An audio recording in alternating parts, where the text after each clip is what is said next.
Okay, so hi, I'm Savannah. Camera's over here. Today we're going to talk about essential oils and what they are. Everybody, not everybody, a lot of people have heard about essential oils, especially lately. They've really been mainstream-ish, and a lot of that has caused people to think that they are a new fad and a trend that is going to come and go like all things do in trend world. But I'm going to explain a little bit more into that, and hang with me. We can edit these parts out, so not a problem. Just keep going. So essential oils are oils taken from plants. Okay, so for some reason it took me a really long time to put this together. I've been using oils for years, and I've, for some reason, never put together that essential oils is herbology, right? It seems obvious now that I know it. It seems obvious, but I always thought that, or in my head, I guess I hadn't thought about it. I had herbs over here in one category of medicinal plants, and then I had essential oils over here in another category in my head of medicinal plants. Doesn't make sense, but that's where I had everything categorized in my head. And recently I was reading a herbology book, and I was like, or herbalism, what is it? Herbology? Is that only in Harry Potter? Herbalism? Is that what it is in the real world? I don't know. So, but you know what I'm talking about. So, recently I was reading a book on medicinal plants, and it just dawned on me. They were talking about distilling plants and using the oils, and I just, the light bulb clicked. Essential oils are plants. They're herbs, obviously. But not just herbs. They come from flowers and trees and resins, and which is from trees, and all sorts of things, like pieces and parts of the plants that you take a bunch of and you distill them and you put them through this process, and you get the oils out of them, which the oils are already in the plant. They are naturally created, made, produced by the plant, and they protect the plant per se from excess sunlight or predators or whatever, and because our chemical makeup is very similar to plants, I'm not making this up, it's science, we can benefit from the oils just like the plants do, more or less, in a nutshell. So this is not a new thing, okay? It seems to us like it's a new thing because it's new in society, per se. We're just hearing about it. We didn't grow up hearing about essential oils. We, or most of us didn't, but we hear it all the time these days, like everywhere. So, but it's not a new thing. It's just re-emerged in today's society because we now have the science to make sense of ancient plant medicine, okay? Because essential oils or plant medicine, it's all one big bubble of the same thing, is the oldest form of medicine in the world. Dating back to thousands of years ago, references to oils have been found in ancient Egypt, ancient China. What's the other one? I just had it in my head and I lost it. I don't know. All the places around the world, plant medicine. And it's even been referenced in the Bible. The three wise men brought frankincense and myrrh to the baby Jesus when he was born as a gift. And so, essential oils are referenced here and there throughout the Bible as well. And they're part of this ancient culture and the stories, lavender cures this, and, yada yada whatever. I'm not allowed to tell y'all that, you know, essential oils cure anything per the FDA laws and whatnot. So they do, they don't. Make your own assumptions, do your own research, kind of thing. But science these days, you know, we're finally able to understand that these weren't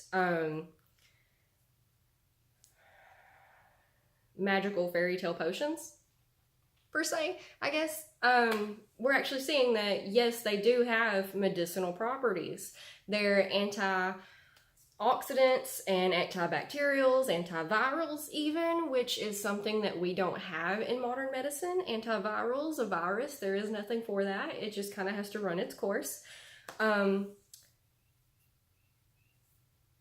plants are antiviral. I don't know if that's illegal for me to say either, but you know, whatever. So, not a fad, ancient medicine, been around for thousands of years, probably not going anywhere. Distilled from plants, so we got that. Quality is questionable, okay? Essential oils fall into a limbo of the supplement world, okay? Supplements and essential oils fall into the same limbo where they are unregulated. And this means that they are allowed to put anything they want in the bottle and label it however they want on the bottle, which means they might not be the same thing that they're stating it is. There's a lot of fraudulent things out there in the essential oil world, and you really, like, this is so important, y'all. This is so important. You have to know this if you're messing with essential oils at all. You have to make sure that they are of high quality essential oils, because there are some that you can get at the grocery store that say they're essential oils, but what they actually are is fragrance chemicals. And some of them even say flammable on the bottle, which is really concerning for a bottle of lavender essential oil to say flammable, and people are ingesting this, and it is not okay. It's not okay. It's not okay. Please make sure that you are getting your oils from a safe source, because it's so important. So important. Please don't put things in your body that are chemical laden fragrance toxins, basically. Like, they're not what they say they are. So please be careful with that, because you could really get some like adverse side effects going with that one. So be careful with brands. There are a couple, I know 3 on the top of my head that are trustworthy. doTERRA, Young Living, and Mountain Rose. You can Google those, look them up, do your own research, figure out which ones are good for you. I use doTERRA personally, so I try not to be biased towards these. Young Living is great. Mountain Rose is great. Whatever works for you and your specific needs is fine, as long as you're getting actual oils and not flammable fragrance chemicals. Please, especially if you're trying to like do things with your kids with oils, please. I could not stress this enough to you. Okay, moving on though. The reason that essential oils are not the cheapest thing, real ones, you can find some, once again, out there that say they're essential oils, they're not, and they will be really reasonably priced. And that's most of the time going to be your telltale sign. But I've also heard things that like we're getting better at the distillation. I don't know. I'm just like talking here. That they're finding ways to make some of these cheaper, but some of them are just not going to be cheaper. For example, Melissa, which is not a person, it is a person, but not in this case that we're talking about it. It is a plant. Melissa oil is really pricey. It goes for thousands of dollars for a pound, because thousands of dollars for a pound of this oil, because it takes 3 tons of the plant to make 1 pound of this oil. Okay, 3 tons.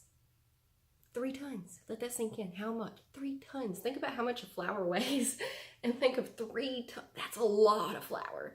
Okay, so it's not high concentration in the plant, in a single plant. But the oils themselves are very high concentration, okay? I don't know the ratio. I've got it around here somewhere, but I don't know it off the top of my head. It's like 1 drop of essential oil is the same as like, we'll just say lemon, for example, is the same as like 12 to 20 lemons. 1 drop is like in medicinal properties. It's the same. And I'm just like throwing that 10 to 12 out there. It's a lot. Or 10 to 20. It's like somewhere in there. It's a lot. But 1 drop of oil gives you the same medicinal properties as like this much flower, plant, food, or whatever. And that's why the price is worth it, because you only need 1 drop. And the benefits of them are outrageously numerous. The benefits of essential oils just keep going and going and going and going and going, and you're almost never going to find an adverse side effect to them. There are cases, of course, as with anything. Everybody's body reacts to everything differently, and when you're the only way to figure this out is to test it on yourself and whatnot in small patches and batches and whatnot. You know, most of the time you're not going to have a bad super like allergic reaction or anything, but like, you know, of course everything affects everyone differently, so please be wary of that when you're coming into contact with these things. But that being said, I'm not trying to scare you. I'm trying to, you know, we're realistic here. And whereas you take chemical Western medicines, and, you know, you see the ads on the TV and they're like, adverse side effects may be, you know, this terrible thing, that terrible thing, side effects worse than the thing that you're trying to cure in the first place, or, you know, death. And essential oils are usually going to give you way less severe, insane side effects than all of that stuff. I'm not saying don't do Western medicine. Western medicine is great in a lot of aspects. Essential oils should be used more on the preventative side of medicine, which would be like the Eastern side of medicine. Eastern medicine's great for prevention. Western medicine's great for things that have already manifested. So, you know, just use your caution and knowledge and do your research on things. Disclaimer, I'm not liable for anything. You have your own mind. So anyway, moving on. Lots of that. Ancient medicine. I got notes down here if you were wondering what I was doing.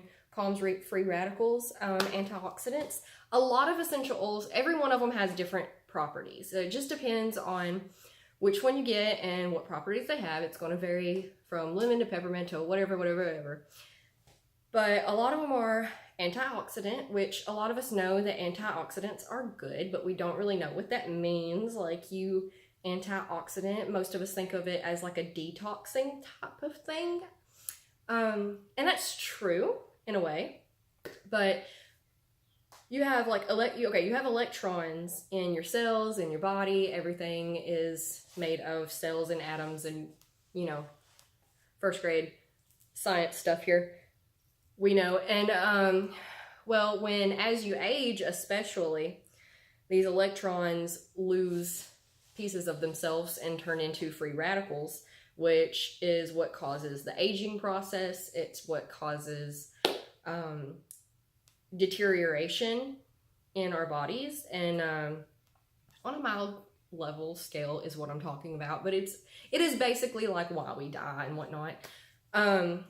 Free radicals, as we age, they get more and more and more accumulative in our body, and antioxidants turn free radicals back into whole particles.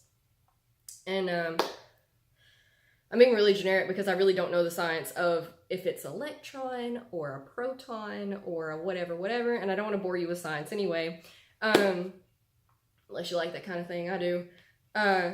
But antioxidants are basically getting rid of free radicals, which is always great. And they can be in every cell of your body. The essential oils can reach every cell of your body in like 20 minutes, which is insane. That's like a lot, right? That's really fast. 20 minutes, you put like some oil, a drop or two, on your hand per se, topically, and within 20 minutes, and it's affecting or touching, working in your body throughout really quickly. I don't know. I had it in my notes. It's cool to know, I guess. So that's basically, in a nutshell, an intro to what essential oils are. If you were wondering, if you are interested in more, I have a lot of information for you on my website, earthandwater.co, not .com, Earth and Water. You can also follow me on all my social medias at earth and the word and _water. And it's the same across all platforms. And that's about all I have for you right now. So stay tuned for more.